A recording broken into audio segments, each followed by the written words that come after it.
Welcome back to my series, Professional Video Production on a Shoestring Budget. Today I want to talk about my Insta 360 OneR camera and shooting techniques for posting videos up on YouTube VR for watching in virtual reality. I'm using an Oculus Quest 2 headset. Just a little background, why I bought the 360 camera. A friend introduced us to the Oculus Quest last February, and I really liked it right away, and we bought one. And what I wanted to do was I live in the north end of Vancouver Island, Comox Valley, sort of northish. And I thought what I could do with this was shoot a bunch of travel videos, short travel videos. I live in a really spectacular area. There's lots of great things to see in this area. Long Beach is not far from here. Right off the bat, at $600, I knew I wasn't getting a real high-end virtual reality camera. But I thought, well, I'll take my time and I can pick my spots and my lighting and I'll see I should be able to get some decent results. And I've discovered, over the course of this summer especially, I did a lot of shooting, I've sort of discovered what works and what doesn't work. And I want to share that with you. I guess before I carry on, I need to explain to you how to watch my videos in virtual reality. Now that's what this video is all about. It's all about shooting techniques with the Insta360 OneR and posting on YouTube VR for viewing in virtual reality. That's what this video is all about. So if you have the Oculus Quest headset, download the app, YouTube VR. It's easy, it's free. And then to find my videos, to find my playlist of videos, search for Edward Homer. And that'll bring you up to a screen. It won't be my home page yet, but on the left, you'll see my name, Edward Homer, with my thumbnail. Click on that, and that'll take you to my home page. And what I've done is I've put the playlist for my virtual reality videos right at the top. So when you open that up, you'll see it's right there, my 360 VR videos. And if you scroll to the right, you can click on Play All, and then you can see all the videos I've shot in 360 in the past 6 months, and there's quite a few there. And what I've tried to do is I've tried to put in the title how I've shot them, 360, VR, HDR, or if it's just 5.7K, it'll say 5.7K.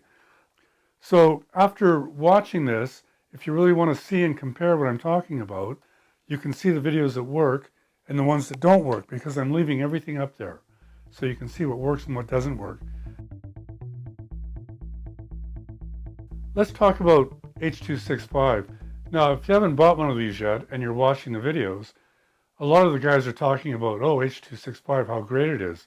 Sure, it's a new codec and it sounds like it's definitely superior to H.264. I ran into two problems. Firstly, YouTube doesn't recognize H.265 yet, and I think most of us are doing this to put stuff up on YouTube. My second problem was I'm working with old Macs, an old 2011 iMac, and I've got these old Mac Pro Towers. So the old Macs really didn't like that H.265. So some of the first videos I did, I shot in H.265, and when I outputted it from the Insta360 Studio, I had to convert them to H.264. Okay, so let's talk about shooting modes. Again, I'm talking about shooting 360 virtual reality. So you want your highest resolution, and this does do 5.7K. You've got your two formats. You've got your HDR, which shoots at 25 frames a second, or you can shoot at 5.7K at 30 frames a second. I really like the HDR concept, and it really appealed to me, especially because where I live, I would planned on shooting a lot of things in the forest where there's high contrast ratios, and I thought the HDR would be really good for that. But it didn't. I'll talk about this in a second. It did have some drawbacks.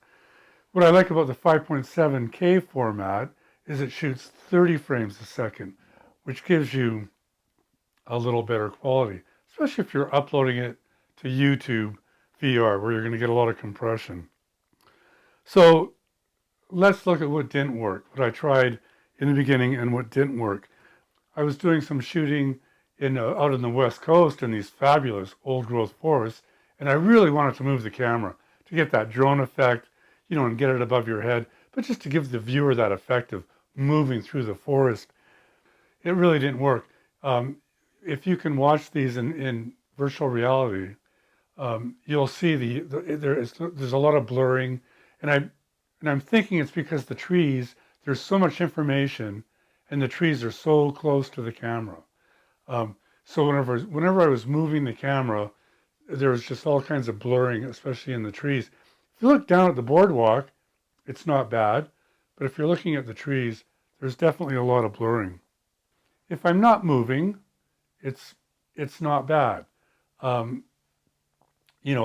image is pretty good. If I'm in an open area, it looks pretty good, and that way I can get away with a little bit of movement. But if you look down at the ground, you'll still see some artifacting. You'll see some blurring if you look at the ground. So I'm still going to use HDR when it's called for, because I do like the format. But generally speaking, I think for this camera, for virtual reality videos, I think your best bet is to shoot in 5.7K, 30 frames a second. So the other thing I've done was I realized that in the forest, even at 5.7K, 30 frames a second, I did some tests with some movement in the forest, and I still had problems with blurring. So what I did, I decided instead of using the Insta 360 selfie cam, where I'm holding it by hand, I went to a monopod. So this is an 8-foot paint extender, and I've painted it black so it looks like it's a piece of professional gear. And I use it as a monopod to make it a little bit more stable. And shooting in 5.7K at 30 frames a second in the forest, it looks really good. I've got a video up there called, it's Oyster River Park, and it'll say right in the title 5.7K. Check that out, and you'll see that's the difference between that and when I'm moving the camera. It's night and day. It looks pretty good. It looks pretty good. And I've got another video that I shot like that out at the West Coast in 5.7K, 30 frames a second, where I just do monopod static shots, and it looks good. It's a lot better than when I was moving the camera. Now the challenge to that shot, it was a very dense West Coast forest, so I'm on manual. They call it auto iris, but you have to select, you have to select your 0 or 1.5 or minus 0.5. So I had to really boost the video and overexpose the sky so I could punch up the detail in the forest. But it looks okay. It looks a lot better than trying to move the camera, where there was a lot of blurring in the movement.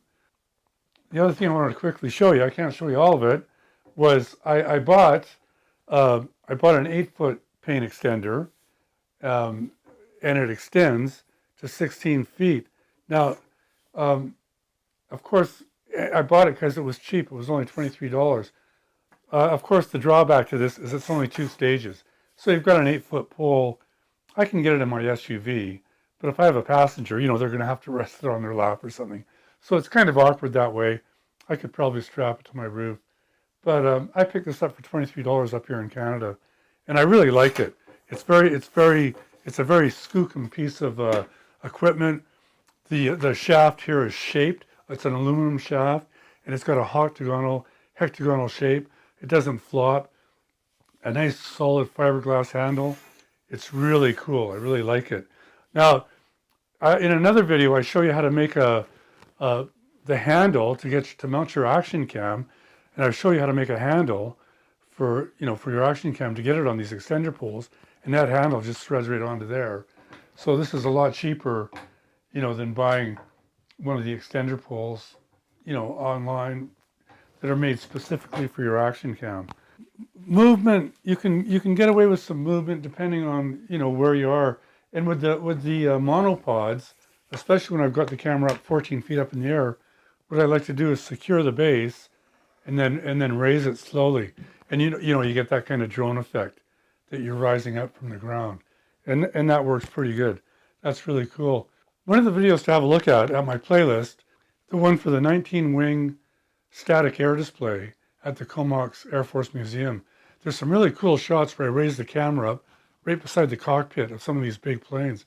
And it looks really good. The detail looks really good. So have a look at my videos. And like I said, I'll put right in the title so you can get an idea of what works and what doesn't work in the different situations. If you're really shooting to view these on an Oculus Quest headset in virtual reality, there's some things that work and there's some that really don't work. If you're just outputting from free capture 1920 by 1080 and you're going to put those up at YouTube to watch on a flat screen from free capture, pretty much everything looks good, even 4K. It's all going to look good.